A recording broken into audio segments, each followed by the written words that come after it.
tertúlia. Boa tarde a todos. Hoje é dia 22 de abril de 2015, é uma quarta-feira. Esse é o verbete de número 3.365. São 5 páginas, 47 elogias e 15 máximos. O tema de hoje é enfermagem interassistencial. A especialidade é a interassistenciologia. A nossa verbetógrafa é a Marília Almeida, que é natural de Salvador, é graduanda em enfermagem e é voluntária da Conscienciologia desde 2011. A enfermagem interassistencial é a função de atender, cuidar e auxiliar no tratamento de consciências enfermas, homens e mulheres, de todas as idades, exercida pelo corpo de enfermeiros, de maneira empática, acolhedora, cosmoética e parapsíquica, promovendo a prevenção de doenças e a recuperação da saúde consciencial. O holopensene pessoal da interassistência, o holopensene pessoal acolhedor, o holopensene pessoal da saúde, o holopensene altruísta, o holopensene pessoal da homeostase holossomática. A enfermagem interassistencial, os procedimentos realizados pelo enfermeiro, o enfermeiro enquanto elemento de ajuda, a felicidade resultante da melhora do outro, a humanização, a habilidade de perceber e ajudar na dessoma, a limitação terapêutica e por aí vai, né, que são as questões que ela trouxe aqui na fatologia. Na parafatologia, a exteriorização de energias desejando evolutivamente o melhor para todos. A desassim após os atendimentos, fortalecendo o assistente. As patologias cronicificadas como reflexo de assimilações energéticas. O emprego das energias conscienciais positivas para a potencialização do efeito medicamentoso. A equipex da para-enfermagem. Esse é um assunto interessante de estudar. E por aí vai, né, gente, na parafatologia. Aí nós temos aqui na acabativa alguns itens que merecem chamar atenção aqui na remissiologia. O acolhimento hospitalar, o intensivista assistencial parapsíquico, a interação cuidador-paciente, a psicologia hospitalar e o socorrista multidimensional. A enfermagem interassistencial realizada a partir do profissionalismo cosmoético em interação lúcida com a equipex constitui importante ferramenta para alcançar a maxifraternidade. Você, leitor ou leitora, conhece ou teve contato direto ou indireto com algum enfermeiro interassistencial? Como avalia essa experiência? Na bibliografia específica, nós temos 2 itens. E aí, na nossa mega-análise, nós vamos ter saúde, cuidado, assistência, tratamento, acolhimento, enfermidade, medicamento, terapêutica, prevenção, altruísmo, dedicação, paracirurgia, profissionalismo, maxifraternidade, holossomática, somatologia, dessomatologia, parafenomenologia e interassistenciologia.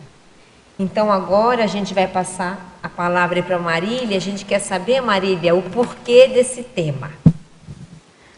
Bom, esse tema, na verdade, eu tive vontade de escrever pela minha vivência. Eu sou técnica de enfermagem há 7 anos e há 5 anos eu trabalho, né, em UTIs, e a profissão de enfermagem, seja ela auxiliar, técnico ou, de fato, enfermeiro, é muito assistencial. E eu quis escrever um verbete em relação à minha vivência nessa profissão. Foi assim que surgiu o verbete, né? Sim. Ela estava chamando os enfermeiros e pessoal da área da saúde aqui que está acompanhando. Antes de passar, então, as perguntas para ela, eu queria lembrar aos teletertulianos que estão querendo escrever algum livro, que nós temos agora o curso Formação de Autores em EAD. É um curso que tem 7 módulos, cada módulo é um dia da semana, com 2 horas de aula, e ele começa no dia 12 de maio de 2015 e termina no dia 23 de junho de 2015.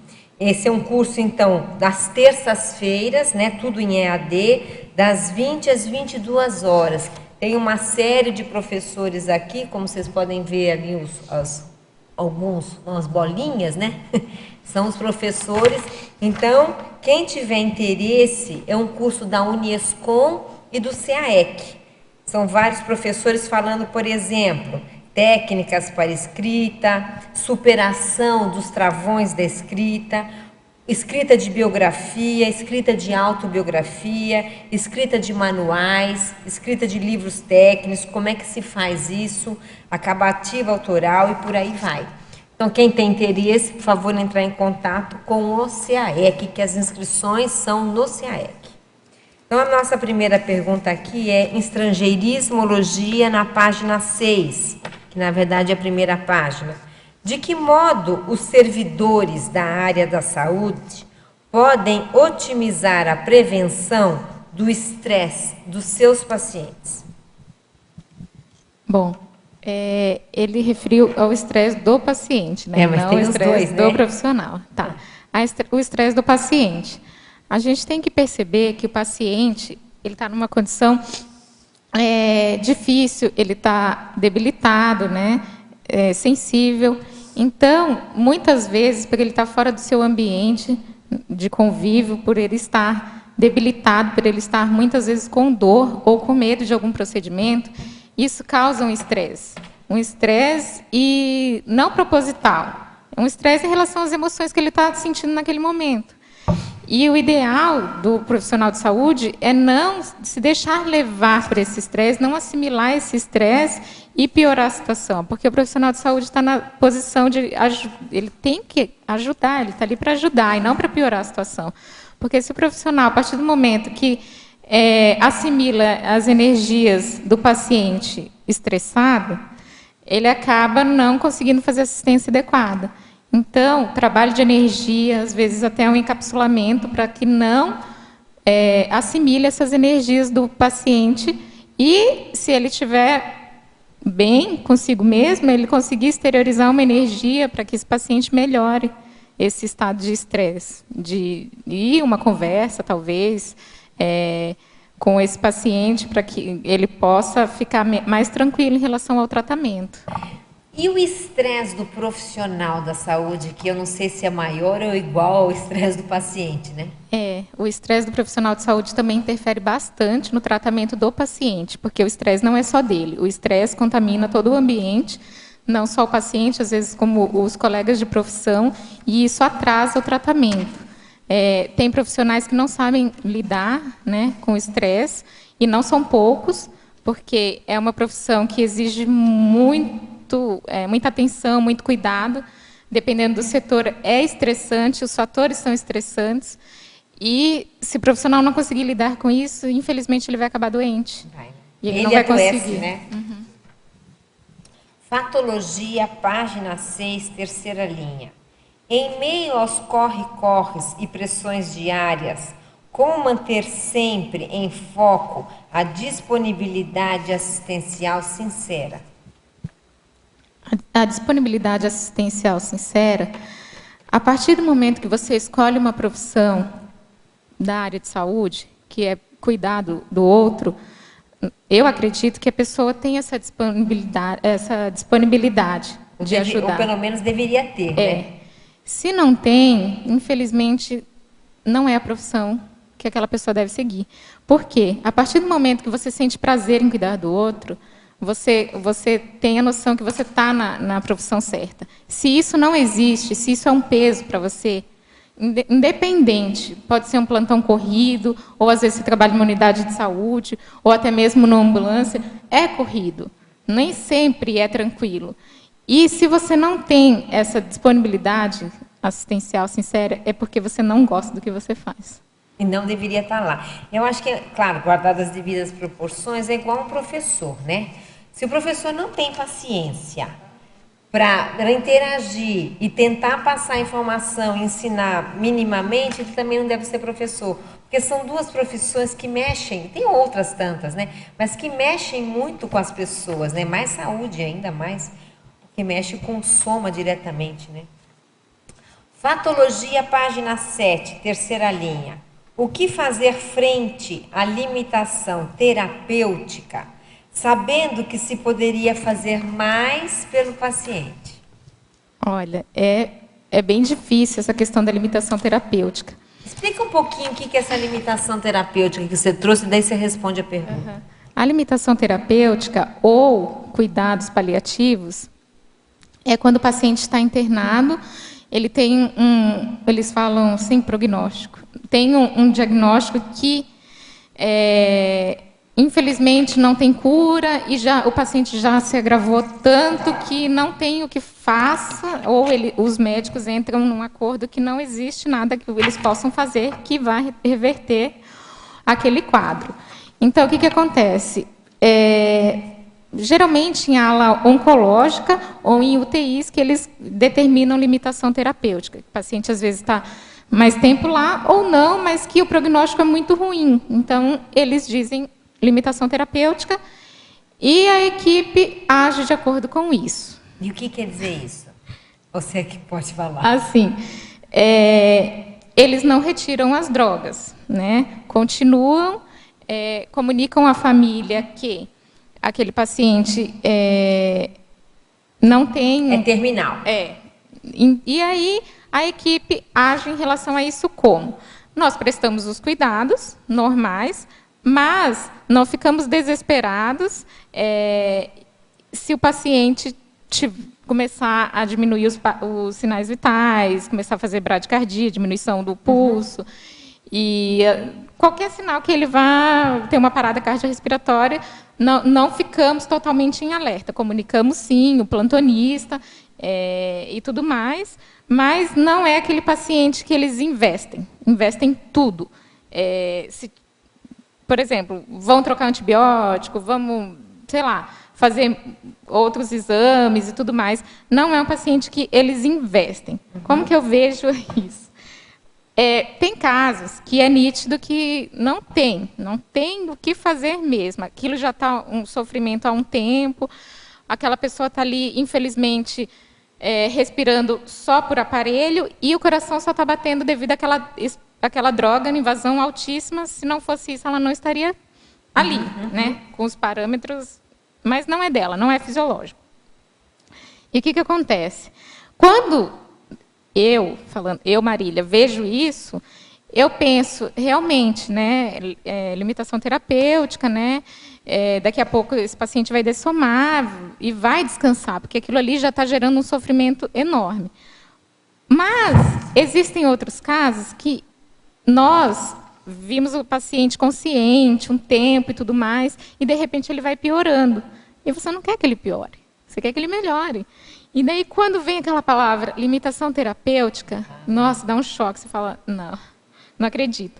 Só que você se conforma, você acaba se conformando, porque o que a gente pensa? Que acontece o melhor para ele.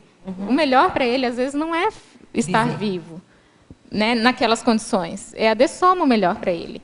Então, parar de ser egoísta e pensar, não, eu quero que ele viva independente de como seja. E a qualidade de vida, né? Será que ele vai conseguir viver ou vai ficar meses numa cama de hospital, respirando por aparelho e usando vários tipos de droga? Então, essa questão da limitação terapêutica é um assunto delicado em relação a isso, complexo, né? Porque... Agora, vocês viram, ou é costume ver, pessoas com limitação terapêutica que saem bem, se sobrevivem? Ou não? Eu já vi um caso. Caso? Eu já vi um caso, de criança, inclusive.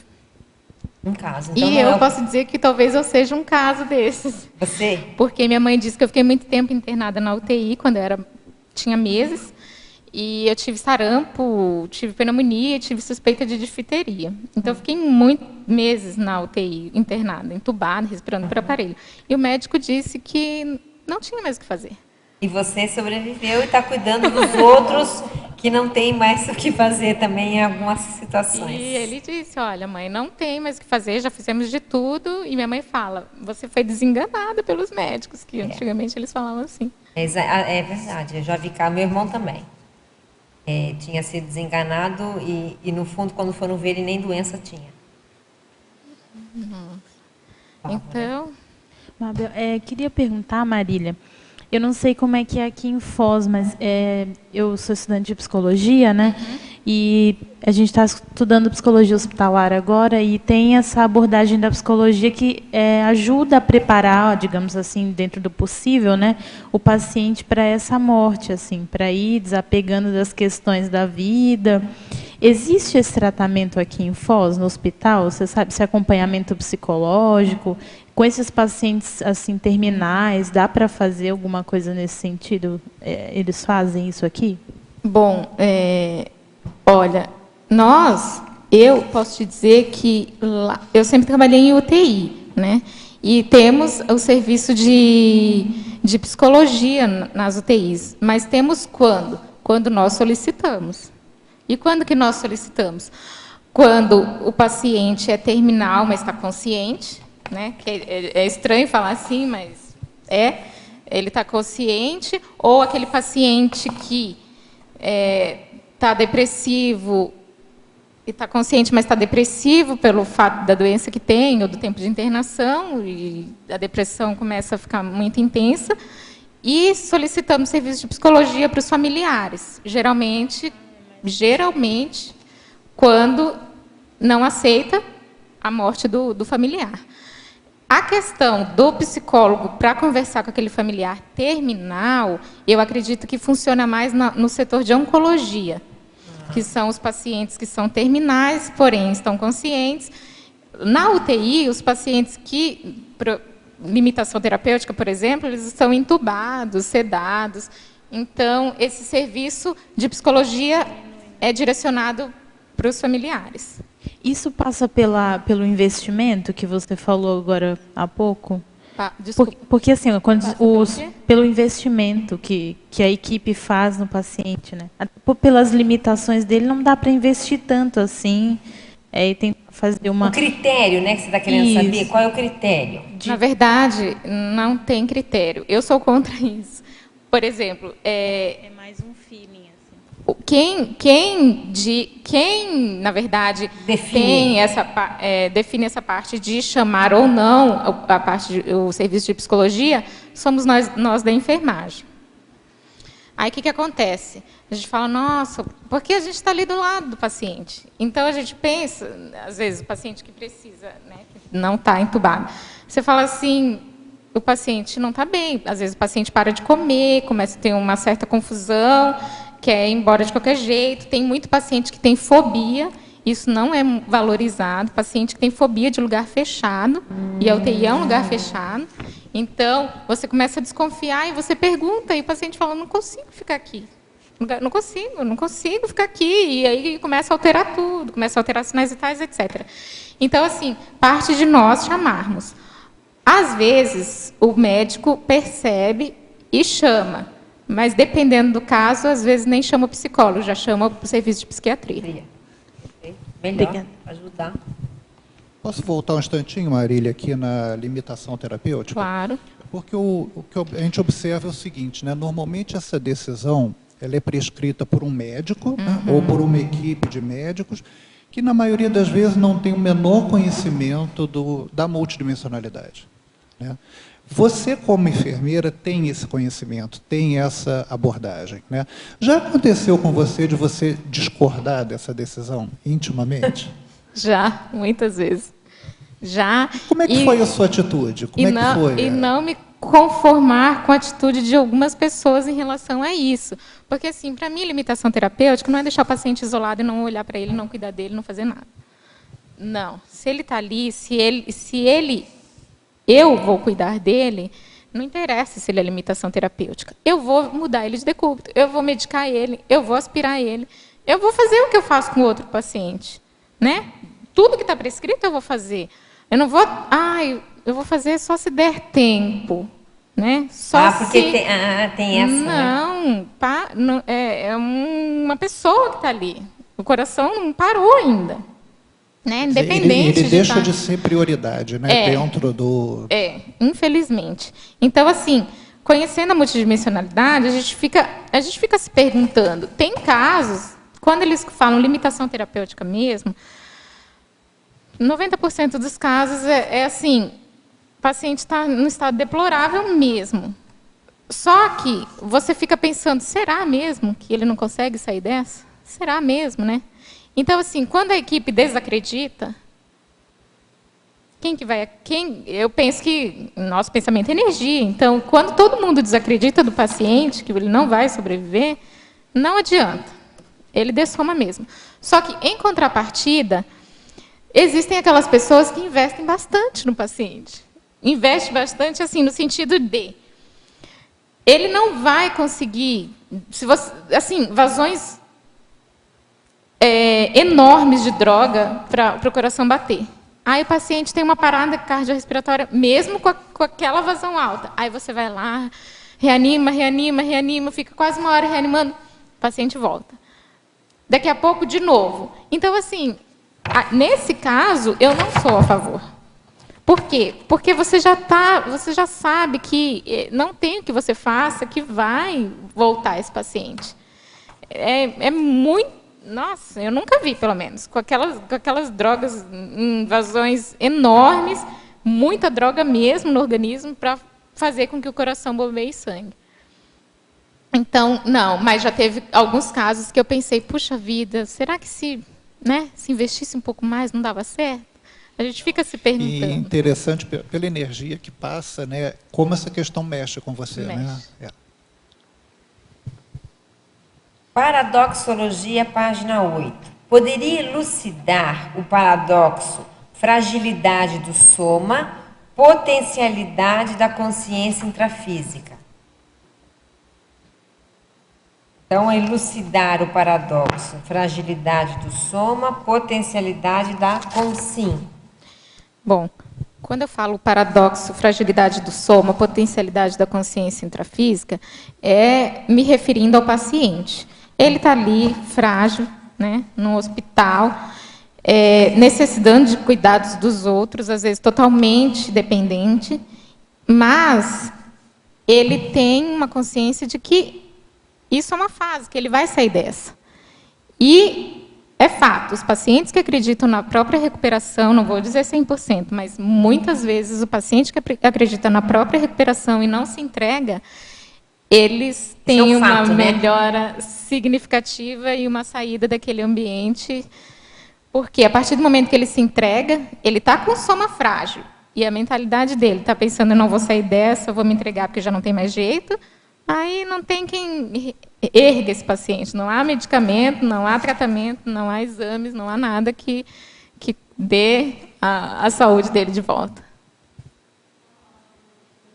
Casuística minha aqui é o seguinte, para você às vezes não vem uma inspiração, alguma coisa assim que você vá falar que aquilo vai dar um toque no paciente, eu já vou colocar minha casuística.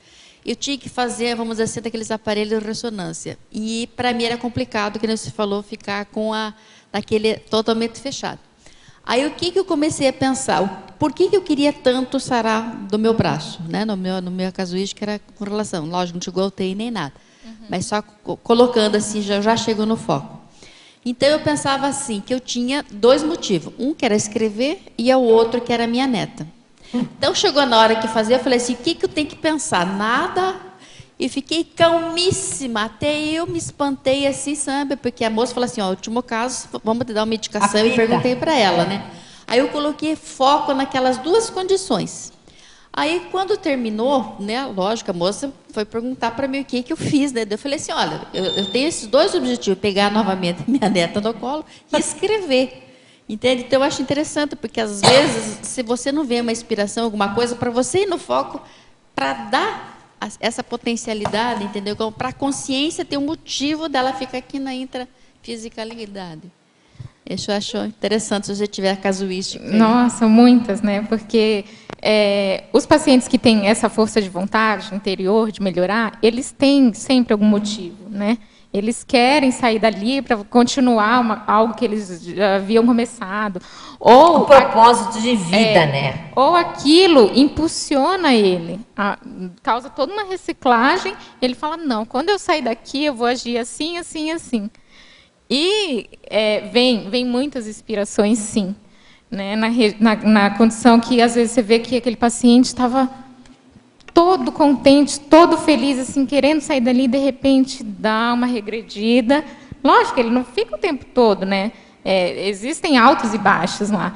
E a gente está com um paciente há 2 meses, como eu já havia dito, e ele, nossa, além dele ele é muito querido porque ele tem um sorriso muito bonito. E quando a gente conversa com ele sorri, por mais que ele esteja sofrendo, por mais que ele esteja com dor.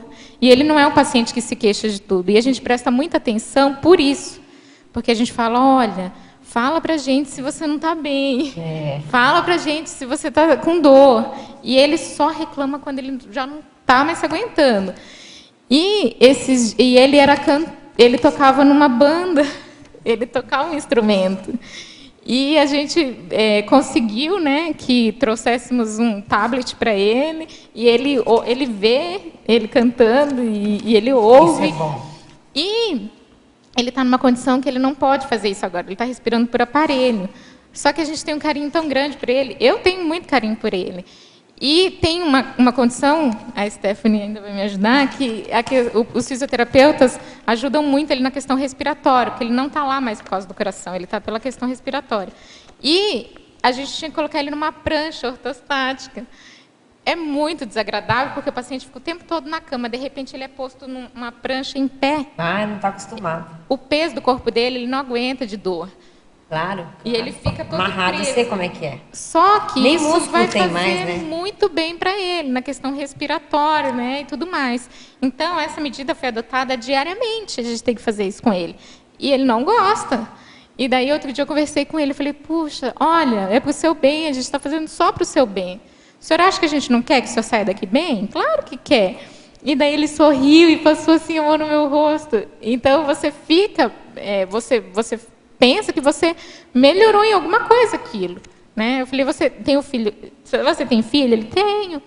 O filho vai visitar ele todos os dias. Ele não mora aqui, mora numa cidade vizinha. Então, assim, está toda a família fazendo um esforço para que ele saia daquela. E ele entende quando a gente fala, né? Eu não vou falar, não, o senhor tem que ir para a prancha e acabou. Né? Porque, infelizmente, existem pessoas que falam, não, você tem que ir, pronto. Então, não é assim. A gente tem que explicar o porquê, né? O porquê que a gente está fazendo isso. E daí ele acaba concordando que isso vai fazer bem para ele e acaba aceitando o tratamento. Marília, eu tenho 3 perguntas, então. Uma você já começou a responder, que é essa postura adequada perante o enfermo. Eu queria que você falasse isso com relação a outro item, que é essa habilidade de perceber e ajudar na dessoma. Como que você lida com essa? Como que é a sua postura diante do enfermo?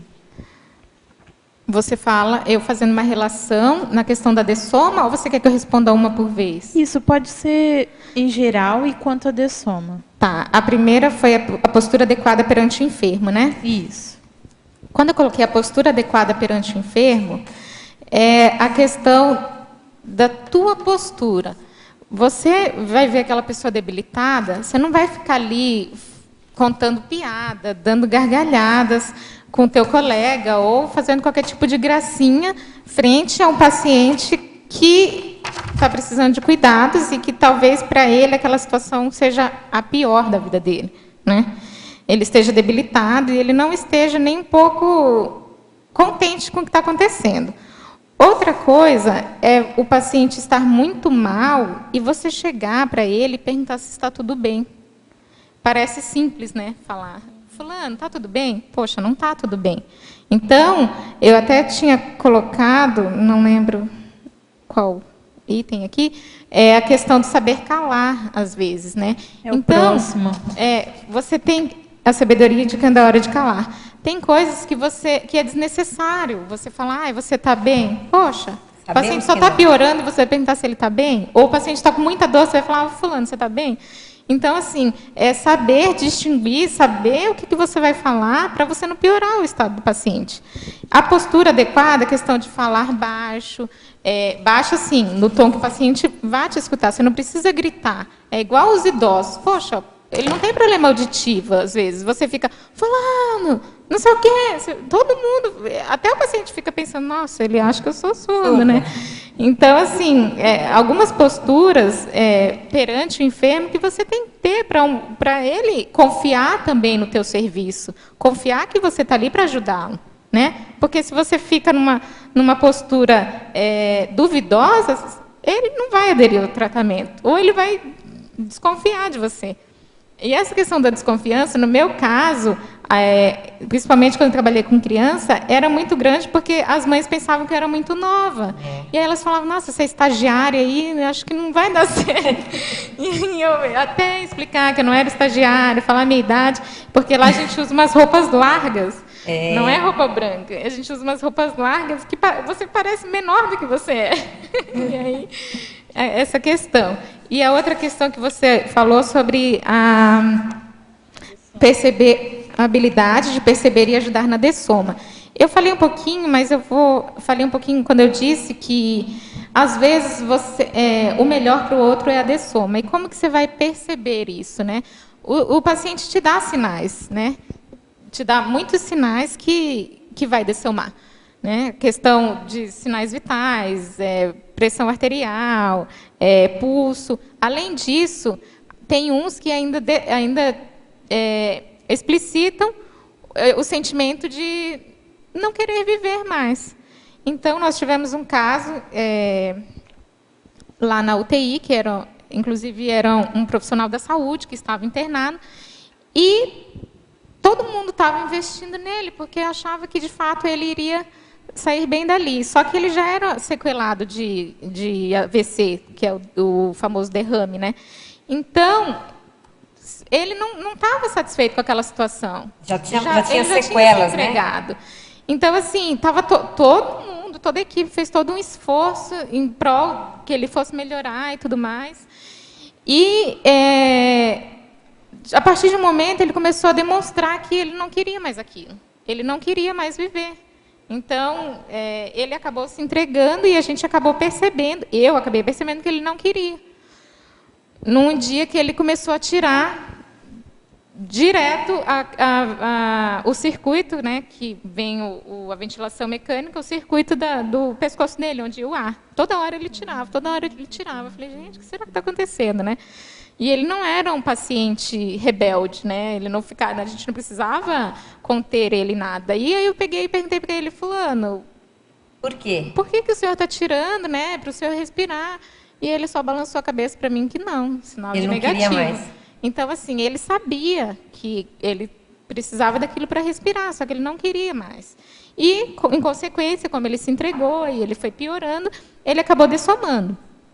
Qual foi a minha atitude frente a isso? Poxa, eu sabia que ele não queria, né? E é correto a gente ficar insistindo? Não, só que no Brasil, né, nós não temos a eutanásia. E como que a gente iria fazer nesse caso? Eu exteriorizei minhas melhores energias para que acontecesse melhor. E eu acreditei que o melhor para ele era o dessoma. Não sei se respondeu. Sim, sim. Isso envolve muito o seu código de cosmoética, né? Porque aí alguns profissionais vão entender que isso é um suicídio e que seria assim, obrigação, digamos, do profissional intervir, né? Na verdade, assim, lógico que eu não ia poder deixar ele sem respirar. Sem tubo, claro. O que eu fiz, né? Eu comuniquei ao plantonista e ele pediu que eu restringisse os membros superiores dele, para que ele não ficasse tirando. Só que, assim, passou 2 dias, ele dessomou. Não bastava só isso para que ele fosse dessomar. Não era um fator único. Intraconsciencial já, né? Tá, outra pergunta que eu tenho é a paradoxologia, então. Você fala o paradoxo de o saldo autoevolutivo ser fundamentado no saldo evolutivo dos assistidos. Achei muito bom esse paradoxo.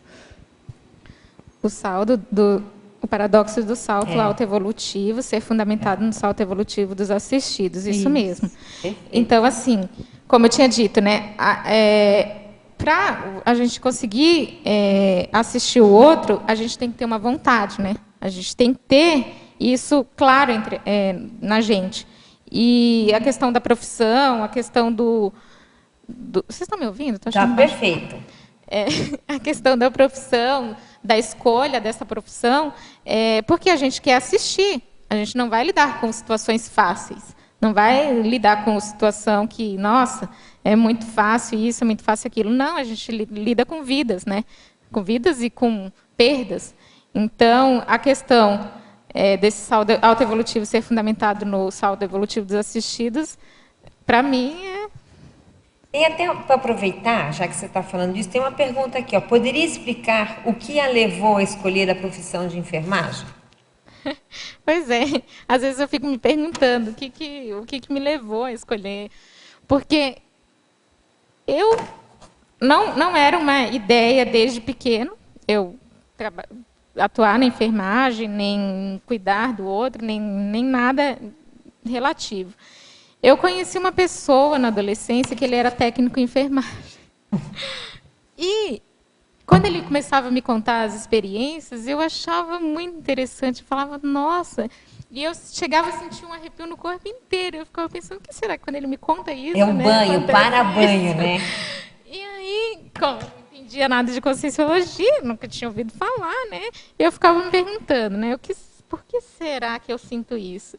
E eu ainda estava fazendo ensino médio, e eu não sabia o que eu ia fazer, né? Que profissão que eu ia seguir. E daí eu tinha pensado, administração, não sei o que lá, mas nada muito certo. E quando eu terminei o ensino médio, na cidade onde eu morava, não tem até hoje faculdade. E esse rapaz, ele fazia esse curso técnico de enfermagem numa cidade que era 75 quilômetros da minha cidade, que era a única cidade que tinha cursos técnicos e faculdade. Só que enfermagem ainda não tinha ido para essa cidade também. E eu lembro que eu não sei o que eu estava fazendo e veio essa propaganda do curso técnico de enfermagem. E eu fiquei pensando... Aqui? Não, lá na cidade. Eu falei, técnico em enfermagem, e aquilo soa tão bem. Eu falei, eu vou fazer minha inscrição. E a minha irmã tinha feito 6 meses do curso e tinha desistido antes de ir para o estágio. Ela falou, não é para mim, eu não dou conta. Eu não posso ver secreção, não posso ver sangue, não posso ver gente sofrendo. E, para mim, aquilo era tudo muito tranquilo. Aí eu falei, eu vou fazer. E minha mãe falou, a sua irmã já desistiu, você vai acabar desistindo. Eu falei, vamos ver. E daí fiz os 2 anos e meio de curso. E quando eu vim para a Foz, eu iniciei a graduação. Quer dizer, quase 1 ano depois que eu vim para a Foz. Então, não foi numa... Talvez, né? Esse rapaz tenha sido uma senha para que eu... Mas, olha, o para-banho aí é muito sério. Você sabe que quando um colega meu de trabalho, ele me falou sobre a conscienciologia, eu tive banhos e banhos. E eu, naquele momento, eu não sabia o que era, mas eu peguei minha carteira e disse assim para ele, faz a minha inscrição, porque ele morava perto, toma o dinheiro. Eu nem sabia o dia, nada, falei, pode fazer a minha inscrição. Mas o para-banho é o que chancela muita coisa, né? Que às vezes chega na vida da gente de uma maneira assim sutil, mas é aquele para-banho que está definindo o destino, né? Ô, Mabel, não é? Oi. Mas esse para-banho ele pode ser de formas diferentes também, assim, não exatamente um banho energético, né? Porque eu acho curioso assim, eu não gosto de hospital, eu acho um ambiente bem assim, cheio de doença. Tem uma questão de preferência, né? Uma questão assim energética, parece que eu vou somatizar a doença de todo mundo lá. Mas estudando psicologia hospitalar agora, eu começo a sentir assim esse verbete, eu tenho acho umas 30 perguntas aqui. Eu quero saber, assim, sabe, é uma coisa... uma motivação. Uma motivação. E eu estou achando curioso, esse paradoxo. Eu não gosto do hospital, essa coisa da doença, mas me motiva tanto esse assunto, sabe? Então, eu acho que, às vezes, essa confirmação de que é uma área positiva que a pessoa pode seguir, pode ser por outras... Pode, né? Claro. Não precisa ter para-banho necessariamente. Eu só estou dizendo que o para-banho, se ele ocorre... Sim. Em momentos assim que são, principalmente, né, em momentos decisivos da vida, que você vai decidir destino, Ele é muito importante. É a sinalética, né? É que a ela sinalética, fala. é uma Sinalética pontual. Mas é a interferência da Equipex. Sim. Entende? Isso que a gente tem que lembrar. Que no caso dela parece que é bem evidente. Pensenologia. Tudo bem, Laura? Pensenologia, página 6, penúltima linha. Gostaria que esclarecesse o foco assistencial, predispondo os lateropensenes sadios. A questão do foco assistencial, predispondo aos lateropensenes, é você focar na assistência. Você vê o outro como você está ali para poder ajudá-lo. E isso predispõe aos lateropensenes. Por quê? Você não vai deixar de fazer suas atividades, mas você vai continuar assistindo ele. Por exemplo, aconteceu, acontece alguma situação que você acaba pensando o que aquele paciente está querendo. Não sei, às vezes ele te põe à prova, né? Você pensa, nossa, o que será que eu vou fazer? Esses dias aconteceu comigo, essa semana, uma situação bem clara, né? E você fica, ou você reorganiza os seus pensamentos e pensa, eu vou fazer isso, por mais que seja... Bom, eu vou contar a casuística, senão fica muito vago. Eu tinha um paciente que era pós-operatório de cirurgia cardíaca, é um paciente grave, estava fazendo uso de droga, porém estava consciente e tudo mais. E ele queria ir ao banheiro, né? E é muito difícil nós levarmos o paciente de UTI no banheiro. Não é impossível, mas é difícil, por uso de drogas, vários dispositivos e tudo mais. E eu conversei com ele, né? Falei, olha, fulano, não vai dar por causa disso, disso, disso, né? O senhor está usando uma medicação que pode acontecer alguma alteração a partir do momento que eu tirar o senhor da cama. Eu vou fazer um cercadinho aqui, né? E o senhor vai fazer aqui mesmo, e depois a gente limpa. Não, eu não consigo fazer, não consigo, tem que ser no banheiro. Já começou a suar frio. Eu falei, e agora? Aí eu fui lá, conversei com o médico autorizou. Falei, gente, ele autorizou. Olha, tá vendo? Então vamos lá. Mas se acontecer alguma coisa, ele autorizou. Fiquei pensando, né? Eu levei ele na cadeira, aquele empenho, cheio de dreno, cheio de dispositivo, levei. Fiquei lá na porta esperando, fiquei. Aí ele falou para mim, não consegui. Aí eu falei, tá bom. Aí eu voltei com ele, monitorizei, fiz tudo, assim, mais de meia hora para tirar, levar, tranquilo. Aí passou uma hora. Ele queria de novo. Ele de novo. Aí aquilo veio. Se você não prestar atenção, você acaba pensando mal do paciente. Aí eu peguei e falei assim, não é possível. Aí eu pensei comigo, não falei isso para ele. Aí eu fui lá e falei, oi. Aí ele falou assim, é agora. Aí eu falei, agora? Ele falou assim, eu preciso muito ir. Eu falei, mas o senhor já foi, não conseguiu. Eu vou fazer o cercadinho aqui, o senhor faz aqui. Não, eu preciso do banheiro, não sei o que, aquele desespero. Aí eu fui lá, falei com o médico de novo, o médico, não, pode levar.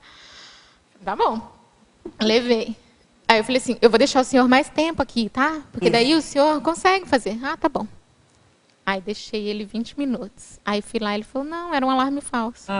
Aí eu falei, mas eu vou deixar o senhor mais 10 minutinhos, né? Porque senão, vai que o senhor consegue. Aí esperei mais 10 minutos. Aí cheguei lá, ele falou, não, me desculpe, mas eu não consigo. Aí eu falei, não tem problema. Então, assim, a gente tem que treinar isso, a questão dos lateropensenes, para você acabar não desviando do foco e pensar mal do paciente, ou pensar mal de alguma situação. Claro. Porque, poxa, uma necessidade dele, né? Se ele não conseguiu, por algum motivo ele não conseguiu. Mas não que isso não seja desgastante. Mas você está ali para ajudar ele não consegue sozinho. É o seu trabalho, né? Patologia, página 6, sexta linha. O que se pode falar a respeito do antiemocionalismo racional enquanto suporte assistencial? A questão do antiemocionalismo, eu vivenciei muito quando eu trabalhava com criança. Porque não quer dizer que com um adulto ou idoso nós não sentimos nada, não é isso. Mas com criança é mais complicado porque os pais, o pai, geralmente a mãe está presente, né, com a criança, e a dessoma da criança ou a piora da criança causa um sofrimento muito Enorme. grande, e nós, profissionais de saúde, sentimos, né? Só que a gente não vai, junto com a mãe, chorar junto com ela, né? A gente está ali no papel de ajudar a confortar, né? Fazer o que deve ser feito. A gente não ilude, não diz nada que não seja o real, não vai dizer, olha, fulano vai melhorar, se você não, acho que não vai melhorar, mas também o contrário, às vezes não pode ser dito. Então, o anti-emocionalismo racional é você, sim, você sente, mas você se segurar naquele momento para você não piorar a situação. Porque imagina, você é profissional, está ali cuidando, de repente surge aquela notícia desagradável. Você está cuidando da criança, mas você está ali também, né, para dar um suporte para o familiar.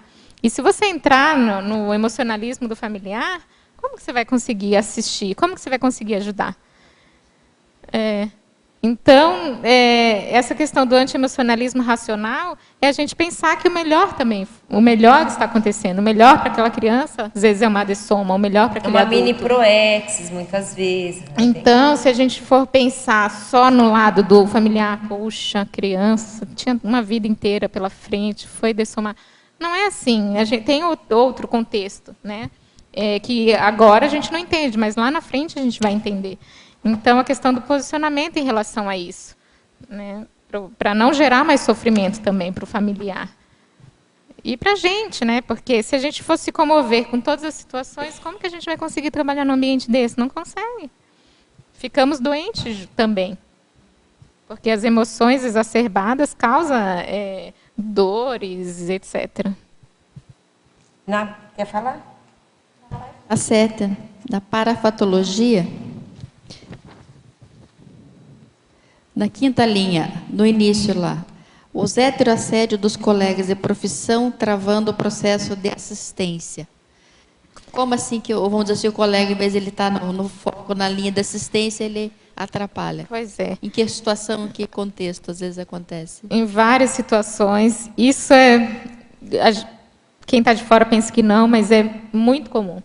Muito comum mesmo você ficar assediado com a energia de um colega, porque às vezes ele foi trabalhar de mau humor, que aconteceu alguma coisa em casa e ele não conseguiu desassimilar e foi trabalhar daquele jeito, ou a postura de algum paciente, a vontade de algum paciente que ele não quis fazer. Cada um tem suas particularidades, cada paciente tem os seus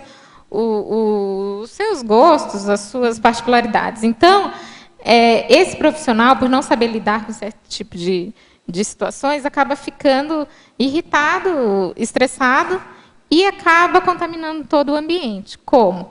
Às vezes, apenas com a irritabilidade dele, ele se fecha e começa a emanar aquela energia, e quando vê, está todo mundo desse jeito, ou ele começa a falar mal de alguém, às vezes do teu colega de profissão, ou do paciente também, e isso gera todo um assédio na equipe. Ou ele começa a se queixar do serviço mesmo. Porque eu estou sobrecarregado, porque isso e aquilo, e não faz nada para melhorar. É aquele queixume o tempo inteiro. Então, ele acaba, sim, ao invés de estar ali como uma peça para alavancar a assistência, ele acaba dificultando por causa desses pato-pensenes ou desse comportamento diferente. Uma das coisas que se torna mais exacerbado ainda no contexto de UTI é porque é o trabalho em equipe multidisciplinar. Então, não tem como a gente trabalhar sozinho, a gente depende o tempo todo de todos os profissionais para estar fazendo todo mundo com o mesmo objetivo. Se um falha, todo mundo falha, entendeu? E quem sempre, chato. no final das contas, vai sair prejudicado é o paciente. Então, isso é muito comum mesmo, porque só o fato da pessoa não chegar bem, ela, igual a Marília falou, acaba destabilizando os outros, né? Mas é por causa dessa interdependência que a gente tem dentro da UTI, né? Já aconteceu, por exemplo, algum caso assim de vocês perceberem que era o assédio do paciente, que daí interferiu às vezes na equipe? Sim. Porque às vezes, né, deve vocês acontecer estão muito ajudando, vocês querem fazer tudo, e a Concierge lá não gosta Acontece. e não quer. Às vezes um paciente, ele mexe com a Interfere. UTI inteira, com a equipe inteira. E aí começa a desestabilizar os outros pacientes. E daí vira aquele caos, porque assim, são 10 pacientes, mas assim, um desestabilizado já dá um trabalho, 2, 3, mais ainda. Maria. Então, Nesse caso aqui, ela está falando do heterocédio dos colegas. Né? Tem colegas que, assim, você como, com um pouco mais de esclarecimento, tem um colega que chega assim, às vezes por falar, ele fala assim, nossa, hoje é o dia da zika. Sabe? Ele chega de manhã, pega o plantão e fala assim, aí você fica assim, o que eu vou fazer agora para reverter isso? Né? Então, porque se você deixar um componente da tua equipe, você não pode isolar ele, você não pode encapsular ele, porque você precisa dele. Sabe? Então, você tem que reverter. E reverter uma situação assim, você tem que mostrar, tem que dar exemplo que funciona de outra forma. Né? porque não está bem para ele, ele acha que não vai estar bem Para o mundo. Vocês já assistiram aquele filme Decisões Extremas? Eu acho assim, para mim, quando eu tive essa vivência assim, né, da UTI, eu acho assim que vocês vivem nessas decisões extremas, né, porque vocês estão lidando ali, né? Então, em parafatologia, página 7, final da 4ª linha, de baixo para cima. Poderia exemplificar sobre o uso da ectoplasmia na terapêutica? A ectoplasmia é a energia mais densa, né? Eu suspeito, algumas pessoas já me disseram também, que eu sou ectoplasta. Porém, a gente fica meio assim, até que não estuda sobre o assunto. A questão da ectoplasmia na terapêutica, eu citei aqui no verbete, na questão da exteriorização de energia. Você exteriorizar a energia com vontade que aquele paciente melhore, que ele saia daquela situação. Então, você consegue exteriorizar a energia na hora que você está fazendo o atendimento. Você não precisa estender tua mão ou fazer arco voltaico. A partir do momento que você predispõe a exteriorizar a energia, você já está ajudando ele. E você pode fazer isso na tua casa também, colocar ele na tela mental e exteriorizar a energia. Eu já tive uma experiência bem positiva em relação a isso. E eu tenho certeza que quando a pessoa se predispõe, funciona. Vocês devem ter muita experiência assim dessa doação espontânea, né? Emergencial até mesmo, não deve ter isso? A Marília trabalhou na UTI pediátrica. É uma das coisas assim que são mais foco ali é a diluição mínima, porque é muito fragmentado, né? Porque as crianças, por tamanho, metabolismo, então assim você percebe a energia que aquelas meninas pequenininhas assim têm para fazer aquela diluição, toda a atenção focada ali. Quando você desfoca, aquilo dali mexe no processo. Então, a enfermagem é assertiva em dizer que a gente tem que usar os 5C, tem que confirmar o paciente, a hora, a diluição, todos os 6 para a gente poder fazer no paciente. E isso, você está jogando energia ali na medicação e você vai fazer, tem paciente que, fora da UTI, que você vai fazer uma medicação, que o paciente chora para fazer uma injeção, você faz a injeção e ele não sente nada, às vezes. Sabe? Meio que anestesia, né? Você vai fazer um curativo que ele faz há anos, aí você vai fazer um curativo que naquele dia não sentiu nada. Sabe? E você percebe que você estava bem preparando todo o material e você joga energia naquilo dali. Sabe? É uma parafatologia ali bem interessante, né, na assistência. Posso voltar numa questão que você falou na estrangeirismologia do estresse? Né? Estresse do próprio corpo de enfermagem, né? Do próprio profissional de enfermagem. Então, eu já vi em filme, referência a isso e tudo, que devido ao volume de trabalho, da carga horária, e muitas vezes o profissional tem que atender um paciente em casa, dali corre para o plantão, e aí as horas que teria para descanso, ele vai atender um outro paciente em casa, que isso às vezes acaba, para ser compensado, gerando uma dependência química. De adrenalina? De adrenalina, e às vezes alguns tentam até compensar isso com drogas, com... Entendi, a dependência mesmo, É tá? dependência mesmo, né? Isso é ficção, é realidade? Como é que é isso realmente? Ou é coisa de filme? É realidade. É realidade, sim. Infelizmente, por termos contato tão perto com alguns tipos de droga, alguns profissionais acabam utilizando tendo uma sensação de bem-estar e achando que aquilo é pouco e repetindo. Infelizmente, nós tivemos um caso, não digo recentemente, talvez faça 1 ano e meio, 2 anos, de um profissional de enfermagem que dessomou por conta de drogas endovenosas. Ele mesmo aplicava nele. E foi uma morte bem trágica, porque ele se trancou numa sala para aplicar, ele teve uma parada ali e não teve chance de ninguém ajudar. No próprio hospital? No próprio hospital.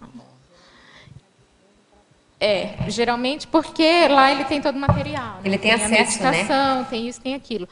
Os hospitais, eles estão querendo aumentar esse controle, né?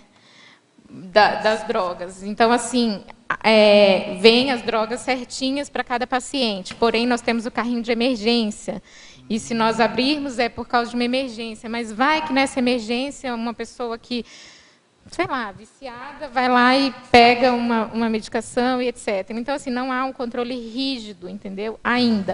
Mas existe sim. Existem os profissionais também que têm o fascínio pela adrenalina. Nossa, acho o máximo. Situação de estresse. Naquela situação. E se não houver aquilo, na situação que aquele profissional está de férias, por exemplo, ele fica doente. Não tem graça para ele. Porque ele não está naquela loucura.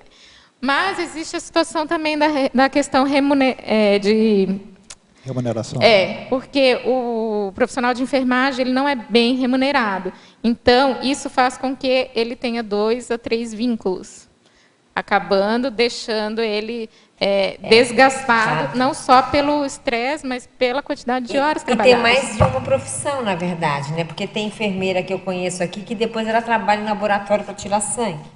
Pode ser. Não é isso? Existem. Então, tem umas que conciliam. É o que aparecer, né? Quer dizer, de manhã é uma coisa, à tarde é outra, à noite é outra. Concilia também a docência com o plantão. Então, assim, a gente vê de tudo, né? Porque agora basta a pessoa. Será que ela tem uma prioridade? Será que ela tem um lazer trabalhando 2, 3 empregos para ganhar mais, mas ela tem algum tipo de lazer com isso? Muito duro, né? Eu percebi que o que ela estava falando também na vida dos extremos, né? Ela falou viciado em adrenalina. No meu verbete lá sobre o socorrista multidimensional, eu desafio o povo, assim, em vez de você saltar de paraquedas, pular de parapente, vem trabalhar na emergência, né? Então, porque a adrenalina, porque aí eu desafio o assistente que está na assistência de emergência a não viciar na adrenalina depois. Perfeito. Vem trabalhar aqui, mas vem controlar o não uso da sua própria adrenalina, né? Trabalhar com mais calma, porque você vê, depois de um tempo, o profissional ou muda de área, às vezes. Fica um bom tempo como socorrista, mas depois, sei lá, vai para uma unidade básica de saúde. Cuidar da prevenção. Que também é de extrema importância. Lá também tem adrenalina também. Não, sim, eu sei, mas não é o tempo inteiro. Mabel, só comentar um caso desse aí, que na minha família tem uma médica anestesista, né? E assim, colocavam ela lá para atender telefone, né? E ela ficava super entediada. Mas no dia que tinha assim facada no peito, no meio do trânsito, assim, ela chegava super energizada, assim. Nossa, hoje atendi uma facada no peito, e ela ficava super motivada, assim. Ainda bem que tem profissional para tudo, né? Não é bom assim? Parafatologia, página 7, segunda linha.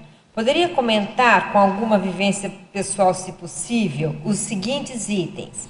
A desassim após os atendimentos, fortalecendo o assistente. E na terceira linha, a identificação da sinalética energética e parapsíquica pessoal, confirmando a assistência prestada. Então, é o item diz assim e é o item sinalética. A diz assim após... Ela quer fatuística, né? A diz assim após os atendimentos, fortalecendo o assistente. Eu demorei muito para entender que as minhas dores, o meu cansaço e etc. era devido a, sim, em excesso, em muito excesso. E comecei a fazer um movimento em relação a isso. Né? Não só quando chegava em casa, porque quando chegava em casa eu não conseguia mais. Não, quando chega em casa você já está... Nossa, tem você que não chegar consegue. antes, tem que começar antes. E eu comecei a fazer todo um É trabalho isso mesmo. de desassim após os atendimentos. Então, assim, na UTI a gente fica com 2 pacientes. Então, eu pensava, eu tenho que fazer alguma coisa entre um e o outro. Não posso sair desse aqui e correndo para o outro, né? Não estou ajudando, não estou me ajudando, não estou ajudando o outro, porque eu estou levando energia do outro para o outro, né? Igual infecção, você leva de um para o outro. Então, eu tenho que arranjar algum meio para desassimilar. Aí pensei, eu tenho que trabalhar mais o EV, tá? Mas e se eu não conseguir fazer o EV na hora de um para o outro, o que eu vou fazer? Não, vou mobilizar pelo menos as energias. Tá, e o que mais que eu posso fazer? Vou na copa tomar uma água. É isso aí. Vou ao banheiro, Isso lavar aí. as mãos. Isso aí. Eu sei que eu posso lavar lá no salão, mas eu vou ao banheiro lavar as mãos e eu vou na copa tomar uma água. Por quê? Vai melhorar, eu vou me melhorar. Vou respirar um outro ar e vou conseguir desassimilar de algum jeito. Se eu não conseguir fazer, eu vou trabalhando energia até lá e volto assim. E isso tem me ajudado muito. Também a questão de sair um pouco da UTI. Às vezes, quando tem algum paciente para levar de alta, alguma coisa para fazer lá fora, não, pode deixar que eu vou. Então, assim, a questão de sair um pouco do ambiente, porque lá a gente fica 6 horas direto lá, 6 horas direto lá, trancafiada. A gente toma café lá dentro, a gente faz as necessidades lá dentro, faz tudo lá dentro. E aí eu começo a criar mecanismos, não, precisa, sei lá, pegar alguma coisa no outro setor, pode deixar que eu vou. Então, assim, e precisa ir na farmácia, liga, eles trazem, não, eu vou à farmácia aqui na frente. E assim, não que eu goste de me ausentar do setor, quando dá, quando tem um intervalo de tempo para isso, eu consigo. Mas a questão de tomar água, lavar as mãos, respirar fundo, tem me ajudado além da mobilização de energia. Na questão da desassim após os atendimentos. E na identificação pontual da sinalética energética, e para a psíquica pessoal, confirmando a assistência prestada, eu tenho um exemplo que acho que eu nunca esqueço dele. Lógico que existem outros, né, mas esse foi bem nítido. E no dia eu fiquei bem assustada, mas depois eu percebi que era sim que foi sim uma assistência prestada, que foi quando eu cuidei de um recém-nascido, e eu percebi que ele não estava bem. E parece que só eu tinha percebido isso. E eu comuniquei, e daí meio que banalizou, tá. Aí no dia seguinte eu falei de novo o que estava acontecendo, e aí eles, não sei, abriu assim e resolveram correr atrás. E nesse dia eu fiquei sozinha com esse bebê numa ala lá, porque eles iriam isolar o bebê. E daí eu fiquei sozinha com esse neném. Ele estava com dificuldade respiratória, mas ainda estava respirando sozinho. E eu senti uma pressão tão forte na minha cabeça, parecia que tinha um avião passando assim, bem pertinho. E eu falei, nossa, o que é isso? Cheguei a baixar a cabeça. E depois, as portas da incubadora, elas se abriram todinhas, todas. Aí aquilo me deu um arrepio, aí me deu uma dor na nuca. Eu falei, o que será? Aí respirei e falei, não, vai dar tudo certo. Aí fechei a incubadora, exteriorizei a energia, eu falei assim, só que eu tinha certeza que aquela criança ia dessomar. E aí eu exteriorizei a energia, eu falei assim, e o bebê era tão lindo, parecia um desenhado, era um príncipe, eu nunca vi uma coisa daquela. E eu pensei, não, vai acontecer o melhor para ele, nesse momento, se for para ele dessomar, ele vai dessomar. E exteriorizei, aproveitei que eu estava sozinha com ele, exteriorizei energia o máximo que eu pude. Depois disso, eu chamei o plantonista e, a partir daquele momento, começou... A piora. Ele piorou muito. Aí foi entubado, entrou com medicação. Era irreversível já o quadro dele. Durou mais 2 dias e foi a óbito. Então, eu percebi que ali foi um sinal, uma sinalética de que algo ia acontecer. E, para mim, ficou bem nítido. Não pelo efeito físico, mas é como se tivesse vindo uma intuição, um insight aviso, né? de que ele iria dessomar e que era o melhor para ele. Agora sou eu. Fala, Engraçado, eu tinha marcado para perguntar na fatologia, então eu vou perguntar. Ainda tem outro item na fatologia. Aqui na quarta linha, você botou a intuição mapeando a ajuda. Foi esse caso Também específico, né? Uhum. Então, esse você já fez a... Elimina essa pergunta, não é essa isso? pergunta. Então, tem mais outra, na terceira linha, de baixo para cima, nessa página mesmo. A sabedoria indicando a hora de calar. Conta aí o caso. A sabedoria na hora de calar é a questão, Tânia, que nem tudo você precisa expor para o paciente, né? Às vezes você sabe o diagnóstico dele, sabe que ele está grave, sabe que ele vai dessomar, mas busca no teu interior se é viável você falar isso para ele. Você desestimulá-lo, né? Porque às vezes ele está fazendo todo um movimento para sair daquela, e no fundo, às vezes, você sabe que não, e você vai falar, olha... Às vezes ele te pergunta, né? Você acha que eu vou melhorar? E daí você responde, não. Como que você... Então, tem coisas que você fica quieto, ou você, sei lá, fala assim, olha... pode ser que sim, né? Estamos trabalhando para isso. A gente está fazendo tudo para isso. Agora tem coisas que é desnecessário. Você acaba, ou às vezes o paciente quer contar alguma coisa sobre a vida dele. E você está ali na condição de ouvinte, não de, eu vou criticar a situação, vou opinar. Às vezes é uma situação que ele está vivenciando ou que até mesmo já passou e ele sente a necessidade de contar. E você ouve, você está ali na condição de ouvinte. E ele ter desabafado, isso melhora demais o estado dele. E você, às vezes, não precisa falar nada. Só você está ouvindo, ele já fica satisfeito. Já é a terapêutica, né? É para terapêutica. Então, a questão de saber a hora de falar e a hora de calar, eu acho primordial, porque você pode influenciar em todo o estado do paciente. Professor também tem essa característica, tem muito, né? Muito. De ouvir, os alunos trazem... Muito. Né? Trazem... Muito. Às vezes a aula é essa, né? A enfermagem ela tem um contato tão íntimo ali, que quantos pacientes já perguntaram para você, eu vou morrer? Né? Aí tem uma brincadeira, até na enfermagem a gente fala assim, eu vou morrer? Sim, todo mundo vai morrer, você tem a certeza. Né? Aí você quebra aquele gelo, sabe? Dá uma brincada, né? Dá uma brincada. Vai, porque vai todo mundo. Todo mundo vai morrer. Tá, muito obrigada e parabéns, hein? Marília, então, eu vou fazer algumas perguntas aqui, gente, que nós temos várias, tá? Trinomiologia, página 8, segunda linha. Poderia dar um exemplo da realização do trinômio? Observação, sutileza, assertividade? Trinômio. Observação, sutileza, assertividade. Isso. Você começa a observar uma certa situação e, como nós, da Conscienciologia, conhecedores de energia, né, a gente acaba, e a energia, a questão é sutil, dependendo, né, você acaba observando algumas coisas que as pessoas ao seu redor não percebem. Então, a partir da observação, nós, da área da saúde, a gente aprende a ser muito detalhista, mas não é o suficiente. Não é o suficiente. Tem coisas que os nossos olhos não estão vendo, mas a gente está sentindo. E é isso que faz a diferença na gente tomar uma atitude assertiva. Você olha aquela situação, parece tudo ok. Você fala, nossa, está tudo certo. Aí, de repente, tem, sei lá, alguma coisa sutil. Você sente um arrepio, uma sinalética no ouvido, alguma coisa.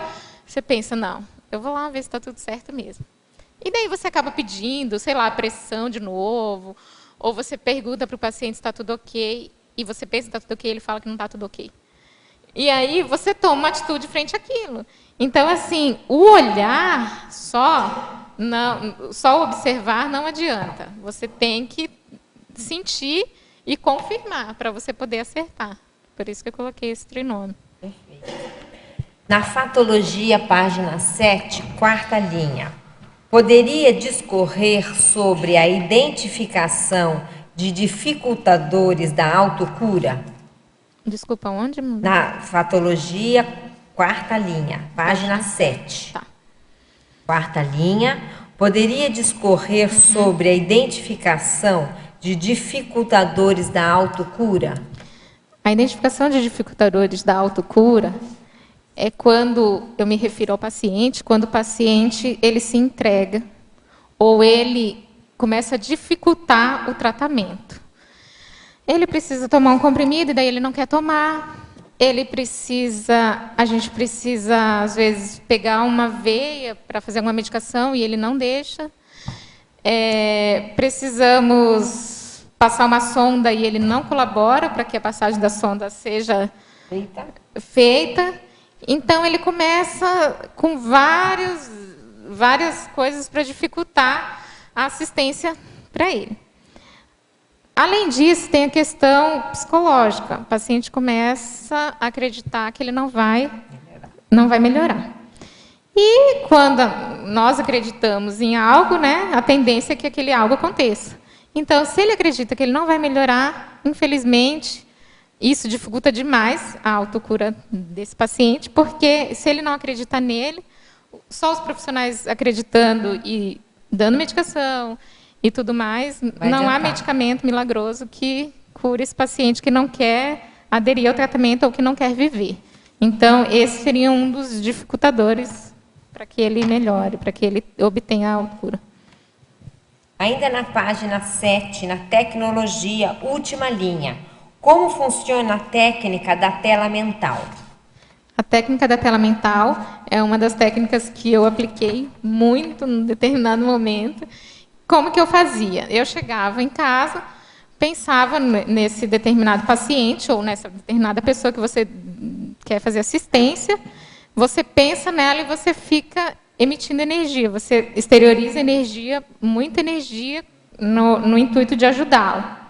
E, além disso, eu citava o nome dela e mandava energia para essa pessoa. E é uma técnica ótima, porque é muito fácil de fazer e é muito eficaz. Eu recomendo mesmo. É como se fosse uma preparação da TENEPS, né? Não é? Você não é tenepsista, Não. Marília? Não? Ainda não, né? Ainda Ela é não. nova. Mas eu estou me organizando para isso. Ela já está fazendo um intensivão.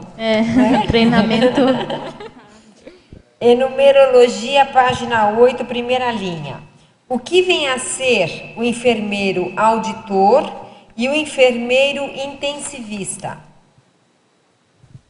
O enfermeiro auditor é aquele enfermeiro que ele cuida das contas, né, digamos, do hospital privado, do hospital particular ou que tem planos de saúde, né? Então, ele faz a revisão dos prontuários, às vezes algum paciente precisa de algum exame de alto custo, e ele que agiliza essa parte, né, a questão dos planos. E aí, a questão na verdade, ele está presente em todos os setores que necessitam disso. Ele não é o enfermeiro assistencial, contato direto com o paciente. O enfermeiro intensivista é um enfermeiro que trabalha em UTI. Ele é chamado de enfermeiro intensivista. Então, ele trabalha somente em UTI, não importa qual, mas ele trabalha com cuidados intensivos, né? Gostaria que você comentasse a frase enfática, que é que você fala da Max Fraternidade, né? A enfermagem interassistencial, realizada a partir do profissionalismo cosmoético, interação lúcida com a Equipex, constitui importante ferramenta para alcançar a Max Fraternidade. A enfermagem interassistencial, ela é realizada a partir da cosmoética, né? Não basta ser um enfermeiro assistencial, né, para ter esse contato com uma equipe extrafísica. Então, a partir do momento que essa enfermagem é interassistencial e ela tem esse contato com a Equipex, ela alcança a questão da maxifraternidade, porque é algo além do intrafísico. Quem sabe uma das profissões, assim como muitas da área da saúde, né, que você mais deixa o ego, né? Que essa coisa da enfermagem é muito de você você deixa o ego e vai atender manualmente o outro. Mas tem... Começar pela roupa. Ô, Mabel, tem Oi. aquele ponto Pois não. tem aquele ponto interessante que o professor Val estava falando outro dia, que o médico ele vai lá, vê o paciente, receita e vai para casa, e a enfermeira continua no hospital, né? Exatamente. Então ela ou eles, na verdade, têm mais trabalho ali, com mais contato. No dia a dia é o enfermeiro. Que realmente cuidam do paciente. Que cuida do paciente. O cuidador maior é o enfermeiro, né? Filtro é o filtro da ponta da assistência, porque assim a maioria dos procedimentos vão passar pela mão dele para chegar até o paciente. Então, assim, se aconteceu algum processo errôneo no meio desse caminho, ele com um pouco de bagagem, um pouco de experiência, ele consegue filtrar, que é muito comum, né? Isso porque a gente está falando de seres humanos. Qualquer profissional está suscetível ao erro. E ali ele está na ponta, né? E talvez deve ser por isso que quando acontece algum erro, né, o alarme é tão grande, porque quase todos os procedimentos, né, feitos no hospital, o enfermeiro, se ele não está supervisionando, ele está fazendo. E o próprio estado do paciente, ele é dito para o médico a partir do enfermeiro. E Tudo. é um filtro muito sério, né? É uma conexão séria. Gostaria de saber se você já presenciou caso de pacientes que apresentam melhora do quadro e logo após dessomam. Isso aconteceu com meus avós e já ouvi relatos de pessoas que também já presenciaram esse fato. Poderia ser uma forma inconsciente de despedida? Sim. Sim, eu já presenciei muitas vezes, inclusive quando eu nem trabalhava ainda, quando eu estava no estágio. E foi uma situação que ficou bem clara o que tinha acontecido. E de lá para cá, muitas vezes já aconteceu. Tem um nome para isso. Ai, eu esqueci agora. É melhora da morte. Melhora da dessoma, né?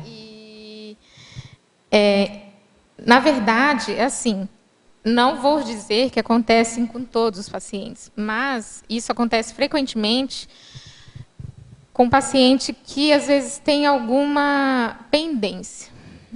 Às vezes, ele tem uma chance, né? Ele tem essa chance. Não é à toa que ele tem essa chance. Essa chance é amparada. Agora você vê, ele tem mérito. É amparado. Por quê? Esse paciente, ele está ali num leito terminal e, enquanto aquela pessoa que ele tem uma pendência não vem visitá-lo, ele não dessoma. Então, assim, tá muito pior. Aí a pessoa está vindo, vai chegar amanhã. Aí hoje ele tem uma melhora. Aí chega, ele está melhor. Aí ocorre aquele perdão, aquela reconciliação, é o suficiente para, na mesma hora, ou horas depois, ou no dia seguinte, esse paciente dessoma. E é nítido, porque é uma melhora de um dia, não passa mais de 2 dias, ele dessoma. Então fica muito claro. E nessa experiência que eu tive, quando eu ainda estava fazendo estágio, eram filhos dessa mulher. E faltava uma única filha, que não se falavam por algum motivo. E quando ela veio, ajoelhou nos pés da cama e pediu perdão, pronto, e foram embora, a mulher dessomou naquele mesmo dia. E isso ocorre rotineiramente, mas a gente percebe que existe algo que está amparando isso, mas que a questão da reconciliação é muito forte. Vale a pena. Vale a pena aquela melhora momentânea. Uma das abordagens do enfermeiro, quando ele sente que o paciente está muito grave, é falar para o familiar, olha, você tem alguém que ele precisa ver, sabe? É a primeira abordagem. Ele não aborda falando que o caso está crítico, não. Ele tenta buscar, né? Até o pessoal da assistência social tenta buscar o contato, né? Um bate-papo ali, né? Para tentar. Exatamente, para... E a questão da própria humanização também. Quando o paciente já está em limitação terapêutica, o enfermeiro ter E ter esse tino de pensar, poxa, tem pessoas que gostariam de visitá-lo, né, e tudo mais. E abre essa possibilidade e começa a cada, sei lá, 10, 15 minutos, entram 2 familiares para ver o paciente, saem. Então, assim, fica aberto o fluxo para os familiares e amigos visitarem este paciente. Isso na UTI? Isso é uma questão de humanização, sim, na UTI. Só que Legal. depende do enfermeiro. Se o enfermeiro disser que não, é não. É não, porque ele que comanda aquela região ali, né? Seria ele. Efeitologia, página 7, segunda linha. O efeito de a doença grave ou crônica poder apontar a reciclagem existencial. Seria, em outras palavras, uma possível expurgação para a genética, dependendo de como é enfrentada a reciclagem? Isso está na página 7, no efeitologia, na segunda linha. Né? O efeito de a doença grave ou crônica poder apontar a reciclagem. Você leu o restante para mim, Anabel, por favor? Seria, em outras palavras, uma possível expurgação para a genética, dependendo de como é enfrentada a reciclagem? Bom, pode ser que sim, pode ser que não. Eu não posso garantir que seja, mas quando eu coloquei o efeito da doença grave ou crônica poder apontar reciclagem existencial, é que depende, às vezes aquela doença, certeza, aquela doença grave ou crônica, ela veio como algo que pudesse causar aquela reciclagem. Não estou dizendo que todos os casos causam uma reciclagem na pessoa, mas a pessoa é pega de surpresa, geralmente, com essa doença grave ou crônica. Ainda quando crônica, dependendo da doença, dá para ir levando e a pessoa decide se ela recicla ou não a partir daquilo. Claro que vai reciclar em questões de alimentação, organização e tudo mais. Mas eu digo, pensenidade também seria o ideal, a pessoa reciclar, porque aquela doença está vindo, não pegar aquilo só como peso. Puxa, estou com uma doença grave. Mas o que você pode pegar disso? Né? O que você pode aproveitar disso? A mesma coisa da doença grave.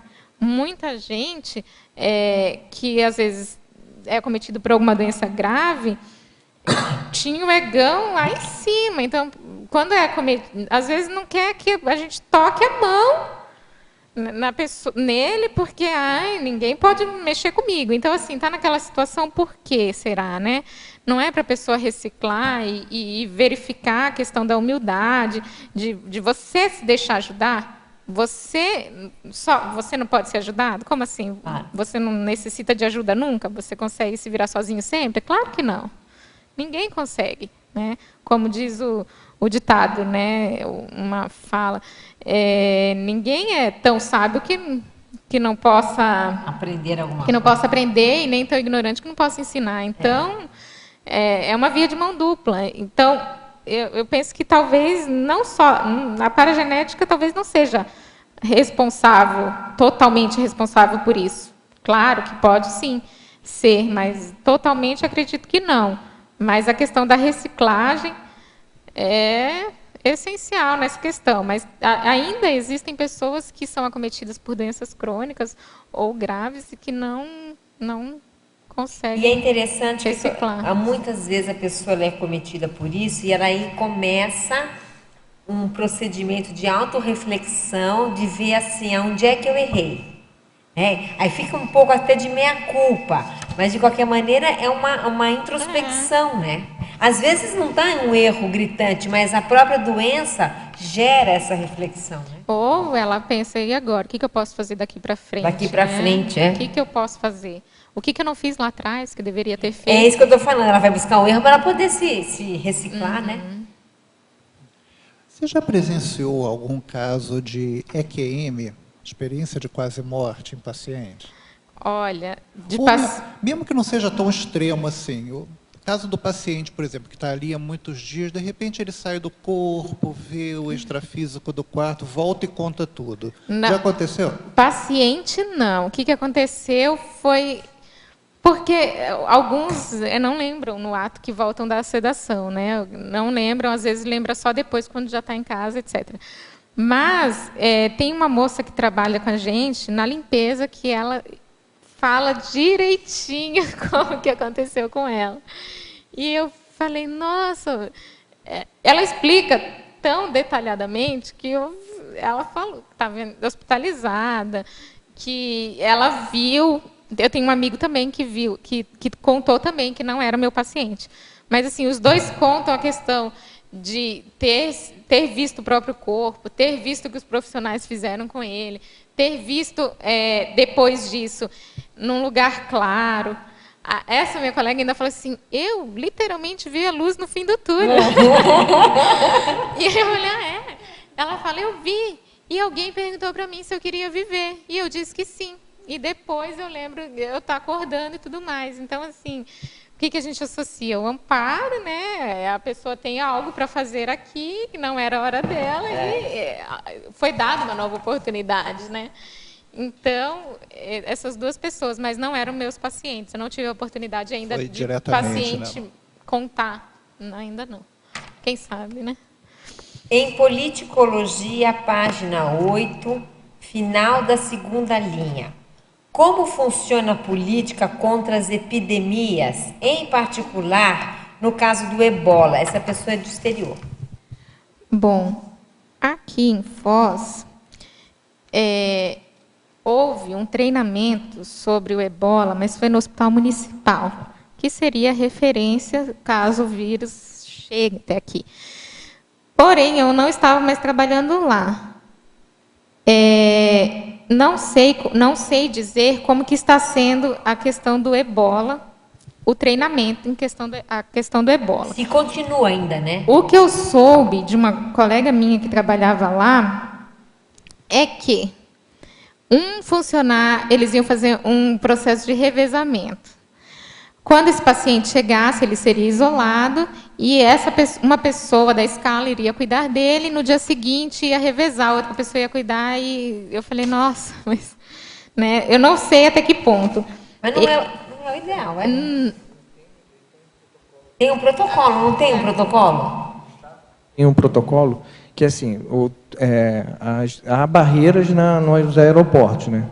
Então, assim, a única forma dele entrar, que não seja pelo aeroporto, se ele tiver algum sinal, ele vai para isolamento, né? Ali mesmo no aeroporto, é abordado e vai para isolamento. Tá. Esse protocolo já tem alguns tempos. Sim, mas a questão da nossa fronteira, Argentina e Paraguai, que não tem aeroporto, exatamente. Então, a gente aí não tem. Ele pode entrar por uma fronteira externa e vir. Então, se alguma pessoa tiver algum sinal que é febre e tal, em relação a que seja ligado ao ebola e tenha vindo a menos de 15 dias, porque tem que ter 15 dias, menos de 15 dias do contato. De alguma cidade de alguma cidade, por exemplo, se for de navio, isso já está eliminado, né? Porque leva mais de 15 dias. Então, se tiver menos de 15 dias e tiver o vírus, aí existem os hospitais de referência, que é Cascavel.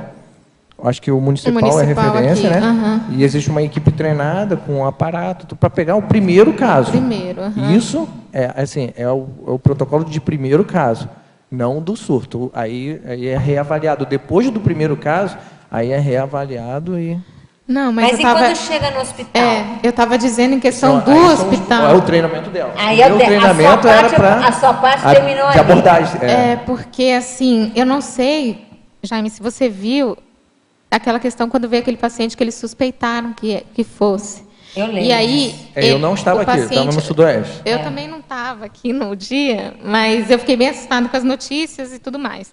Esse paciente foi levado para a unidade de pronto, lá para o UPA, e de lá ele seria transportado para Cascavel, naquela ambulância, que eles equiparam toda a ambulância para isso. Mas o paciente ele teve contato com todo mundo que estava lá na UPA. Então, assim, teoricamente, se fosse fato, ele teria contaminado todo mundo. Parece que o treinamento para o pessoal também. Eu não sei te dizer se uma pessoa com esse vírus entrar aqui em Foz, A única forma que tem da gente saber se a pessoa está com vírus inicialmente nas fronteiras, se existisse esse controle, que não existe aqui, nem lá na Argentina, é perguntando onde que ela teve e tal, tal. Com onde ela veio.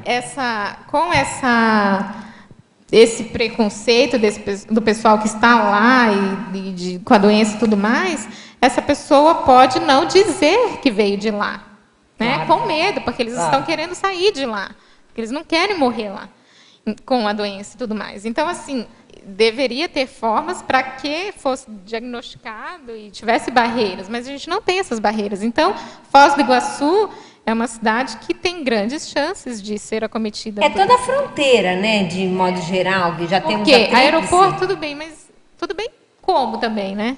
Como que você vai garantir?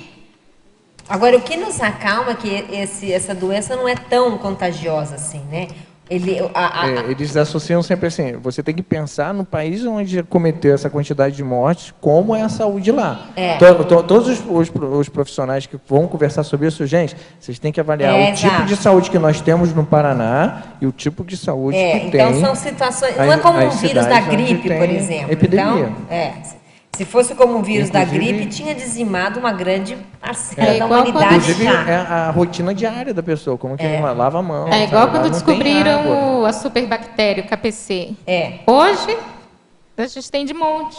Tem, não é? Então. Ainda tem. Então, assim, quando descobriram, fecha o hospital, fecha tudo. Exatamente. Agora a gente já sabe lidar com isso. Já sabe, já aprendeu, né? Porque tem os antibióticos, tem os EPIs, tem um monte de coisa. Tem reinternação. O paciente que já reinternou 2, 3 vezes no hospital entra, olha, esse paciente tem KPC, histórico. Então, tem histórico, né? Então, a gente acaba conseguindo lidar. O novo é sempre mais difícil mesmo. É nos primeiros meses, né? Legislogia, página 8, primeira linha. Poderia discorrer sobre as leis da parafisiologia? Legislogia, página 8, primeira linha. As leis da parafisiologia. Essa pergunta é difícil. É mesmo. Na verdade, eu citei as leis da fisiologia humana, né? E as da parafisiologia é como se fossem as leis além. Não, da paragenética. É a paragenética, não é? Não é isso? E aí o psicossoma, aí é complexo esse assunto aqui.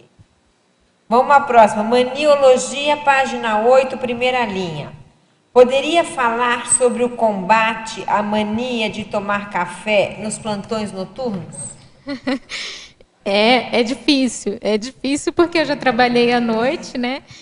E sei o quanto é duro você ficar 12 horas acordado. Inclusive, a partir de um certo horário, às vezes a partir da meia-noite, a partir das 3 horas da manhã. É muito difícil, dependendo do plantão. Quando o plantão é muito corrido, você não tem nem tempo de pensar no sono, né? Mas, às vezes, quando o plantão está um pouquinho mais tranquilo, começa, né, aquela vontade da sua cama, de deitar e dormir. E você acaba indo para o café, para que você tenha não tenha mais sono e tudo mais. Só que isso causa dependência do café, né? Então, naquele dia que você não toma o café, você já começa a sentir uma moleza, uma dor de cabeça e tudo mais. Então, se a pessoa conseguir se livrar da cafeína para se manter assim, é o ideal. Não vou dizer que a pessoa é uma coisa fácil, né? Com o tempo, mas a questão do café nos plantões noturnos é muito presente, porque praticamente todo mundo... Voltando às leis da parafisiologia, o trabalho à noite é antifisiológico. Não é isso? Então, isso é uma contra-lei já. Em contrapartida, se não houver pessoas que trabalhem à noite... Muitas pessoas dessomam, tem que trabalhar, não é isso? Então, não tem saída, mas é uma coisa antifisiológica. Eu estava perguntando das leis, né? Que o correto seria a pessoa poder dormir o mínimo possível, por aí vai. Na teoriologia, página 7, segunda linha. Poderia aprofundar a teoria das relações interpessoais em enfermagem e a teoria holística? Sim, essas teorias, né, são as teorias de enfermagem que a gente acaba estudando na faculdade. E a teoria das relações interpessoais, ela foi proposta pela Idelgar em 1952, onde o profissional de enfermagem ele desenvolve um relacionamento de confiança com o paciente. Então, por isso que fala a relações interpessoais. Mas não só com o paciente, ele acaba, essa interrelação acaba se estendendo para os familiares também. Então, a fim de identificar os problemas e encontrar soluções para a melhora desse paciente. Essa seria a teoria das relações interpessoais. E a teoria holística foi proposta pela Levine, em 1967, onde diz que nós vemos o homem, quando eu falo homem em geral, como um todo, em constante interação com o meio.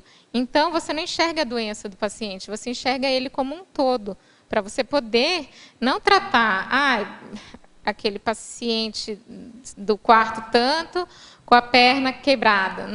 Ele não é o paciente com a perna quebrada, ele é o paciente que ele tem sentimentos, que ele tem família, que ele tem gostos diferentes, que ele tem as suas particularidades. Então, a questão holística, você vê aquele paciente como um todo, não só pela patologia que ele apresenta.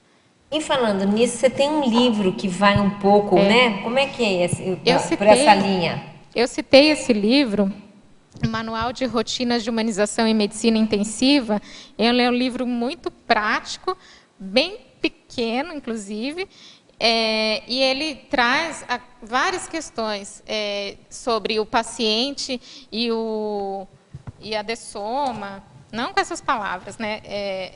A família e o paciente terminal, paciente entubado, relações da morte. Mas vocês têm esses cursos lá? Como é que é isso? Na enfermagem em si, como é que funciona essa? Olha, pouco explorada? Quando a gente estuda faculdade... Então pega no microfone para o pessoal escutar. Nosso paciente está desconectado, está entubado, geralmente está entubado, sedado e está sob os nossos cuidados. A gente é responsável por todo o sistema fisiológico dele, né? Quase todo, né? Entendi. Vocês é que fazem com que ele esteja ali, né? Então acaba virando a coisa ficando prática demais, sabe? O dia a dia coisificando. Vai coisificando, né? Uma das coisas que essa questão da teoria holística, ela é a base da humanização, que é o que trata nesse livro, né? Que é o que hoje, na década de 70 já começaram a estudar esse processo da humanização. Só que daí entra o paradoxo da questão da evolução científica, porque a área da saúde ela está muito mecanizada ultimamente.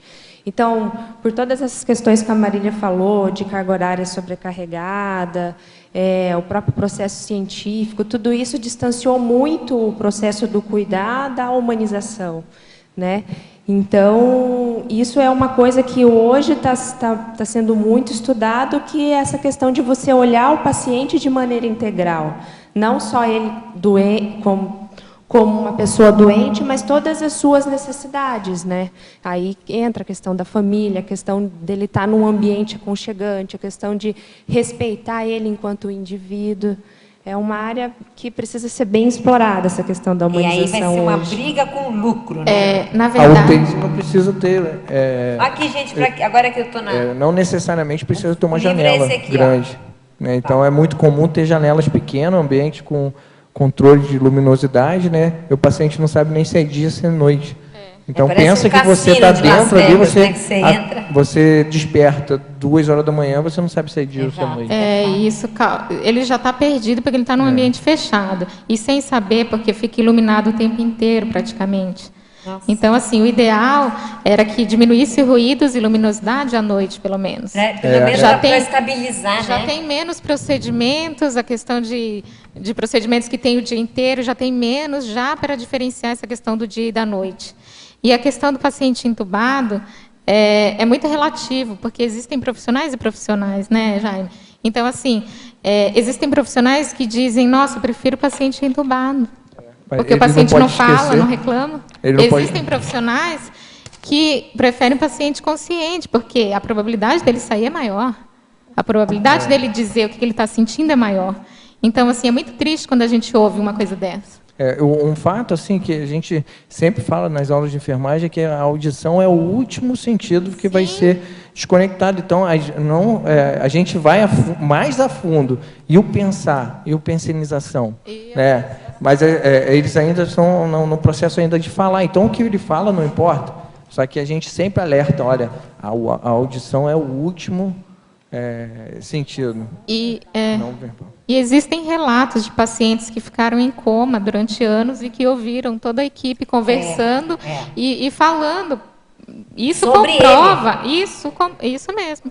Isso comprova o quanto que demora para perder a audição. Não, então, isso comprova aquilo que você fala, que é melhor falar pouco, saber calar, não gargalhar. E a questão de você, toda vez que você for fazer um procedimento no paciente, não interessa se ele está sedado, se ele está entubado, se ele está em coma. Você dizer o que você está fazendo. Claro. Tem colegas que acham que você está doida, né? Está falando com o paciente nem está ouvindo. Exato. E já ouvi relatos, inclusive, de uma colega minha da faculdade, colega, sim, só de vista, porque ela era um período bem na frente, que ela ficou na UTI que eu trabalhava, e ela estava entubada, sedada, e depois ela falou para mim, Marília, eu lembro que você falou da sua filha. Olha aí.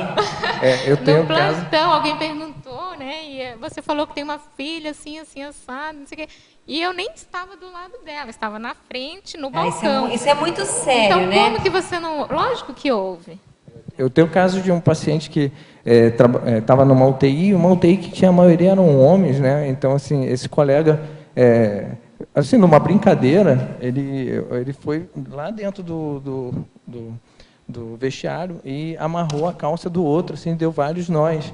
E eles comentaram isso perto de um paciente.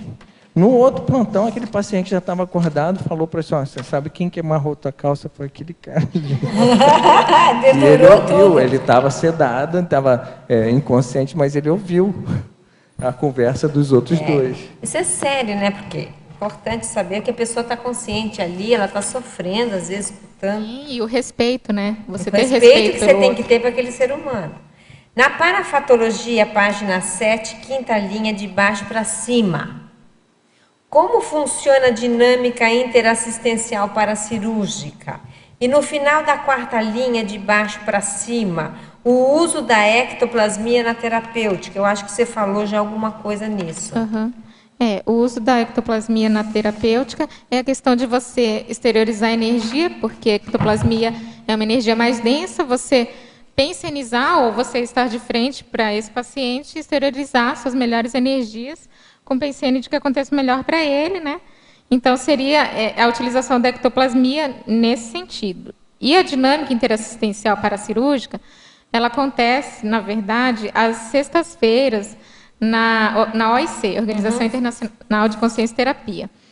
Mas tem pessoas que não conseguem ir até a dinâmica por algum motivo e dá para você dar um nome de alguma pessoa que você queira fazer assistência e essa assistência ocorrer, que seria a paracirurgia. Então, existe a dinâmica interassistencial paracirúrgica, que acontece todas as sextas-feiras, a partir das 19 horas, na OIC.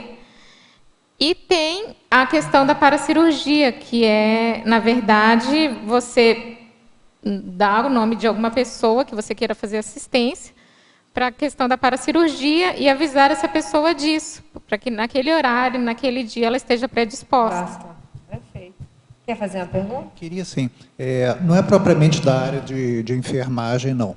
Mas, juridicamente, já existe a figura do testamento vital, né, da pessoa deixar declarada que ela não quer ser submetida a determinados tratamentos extremos, ressuscitações, né?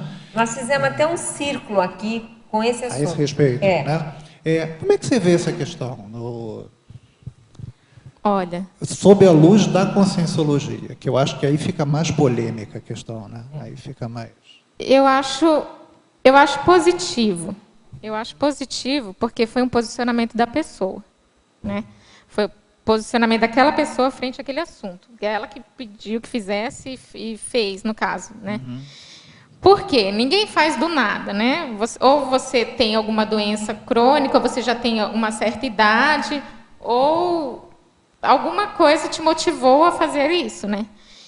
Então, se essa pessoa foi motivada a fazer isso, é porque ela não gostaria de estar numa cama de hospital, sei lá, durante meses, em estado terminal, e tivesse alguma intercorrência, a pessoa pegasse e ressuscitasse, e isso virasse algo e não tivesse qualidade de vida, etc. Cada um deve ter os seus motivos. Eu acho positivo. Mas existe também o caso que um familiar ou outro, às vezes marido, às vezes esposa, ou às vezes pai, ou às vezes mãe, demonstra esse sentimento que o familiar está ali um tempo internado e eles dizem, se parar, parou, não quero que reanime. O próprio familiar diz isso. Isso é respeitado? Diz isso, sim. Só que há um paradoxo, porque a partir do momento que o familiar diz isso, nós acreditamos que devemos fazer isso. E quando eles veem que o paciente está piorando, aí eles não querem, eles querem que reanime. Eles voltam atrás. E aí a gente fica sem saber, poxa, é ou não é, Então tá, existia uma situação similar, que a mãe do paciente, da criança, era uma criança de meia-idade, jovem, e que neuropata, não tinha mais o que fazer. Ela autorizou. Só que, quando ela viu que a criança estava piorando, ela quis que nós investíssemos tudo. Então, ela entrou em contradição, só que a gente tem que respeitar a vontade dela. Claro. Não, é um problema isso. Esse testamento aí, ele é um problema. Só que assim, é igual ela falou, que é da pessoa, uma forma crítica, uma forma bem estudada, que ela não quer dessa forma. Tem que ter cuidado que tem alguns... tem modismo nos Estados Unidos de botar assim, no CPR, não reanimação cardiopulmonar, não faça reanimação. Eles tatuam no peito, mas assim, até que ponto isso é uma moda... Ou até que ponto isso foi eleito por ele como um procedimento melhor. E até que ponto ele estava com autocrítica para fazer até que ponto eu posso dizer... Esse é muito complexo. Até que ponto que eu posso ter um trombo aqui, e esse trombo se deslocar, fazer um infarto aqui, e ela conseguir me reanimar e me trouxer. E isso virar uma morex. Isso é complexo. É complexo.